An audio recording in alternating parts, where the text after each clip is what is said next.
আসসালামু আলাইকুম রহমতুল্লাহি ওবারাকাতুহু। সম্প্রতি একটা ঘটনা ঘটেছে।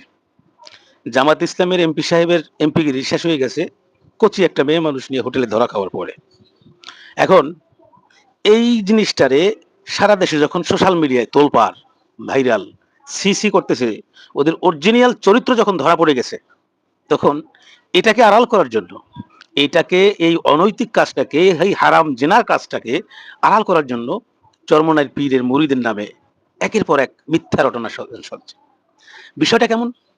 অন্য একজন ব্যক্তির গলা কাটা, মাথা কাটা ছবি এডিট করে, ভিডিও করে, বিভিন্ন রকমের সিস্টেম করে চরমনাইর মুরিদের নাম দিয়া তারপরে সোশ্যাল মিডিয়ায় এরা প্রচার করতেছে। তার মানে হচ্ছে আপনার মস্তিষ্ককে বিকৃত করে অন্যদিকে এরা ডাইভার্ট করে। বিষয়টা হলো যে এই চতুর জামাত, এদের মধ্যে বিভিন্ন মুফতি নেই? আছে তো? এই মুফতিরা পর্যন্ত তাহাকিক কথা করা ছাড়া মানুষের নামে মিথ্যা কথা বলে। দেখেন, উনি কিন্তু মুফতি একজন, নুরুজ্জামান নোমানী, এবং ওনাকে অনেকে নুনু হুজুর বলে। তো এই নুনু হুজুর দেখবেন যে ওনারা ওখানে পোস্ট করছে চরমনায়ের মুরিদের লিঙ্ক ভাইরাল, অমুক সমুক তমুক।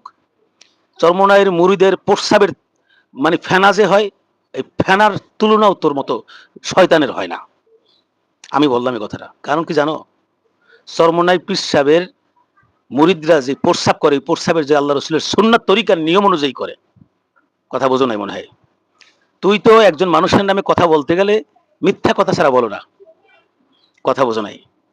কিন্তু চরমনের মুরিদ, যেই বাংলাদেশের মধ্যে আলহামদুলিল্লাহ যত দরবার আছে চরমনের খাস মুরিদ যারা আছে, আলহামদুলিল্লাহ এদের জুতার সমানও তোর মতো নামদারি বট মুফতি হতে পারে না বাংলাদেশের মধ্যে।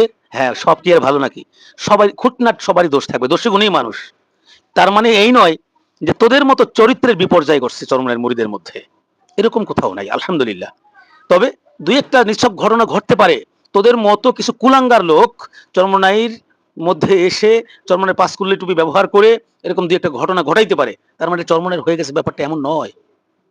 তোদের মতো মুফতি, নামদারি এরা থাকলে ইসলাম এবং দেশ, মানবতা কোনোটাই রক্ষা হবে না, সব ধ্বংস হয়ে যাবে। কারণ তুই নামদারি ফেতনাবাস মুফতি, তুই তাহকিক কথা সারা কথা বলো, তোর উপরে আল্লাহ লানত, আল্লাহ লানত, আল্লাহ লানত করুক। এবং চরমনের পীর সাহেবদ্বয় এর সমালোচনা করো, সমালোচনা করতে তো সবাই পারে, সমালোচনা করার কোনো বাধ্যবাধকতা নেই, কিন্তু সেটা সত্য মিথ্যা যাচাই করে সমালোচনা কর। না জেনে না শুনে একজনের নামে মিথ্যা রটাও। চরমনের মুরিদরা কখনো কারো নামে মিথ্যা কথা ছড়াইছে নাকি? এরকম কোনো প্রমাণ আছে নাকি? দেখাতো, দেখাতো।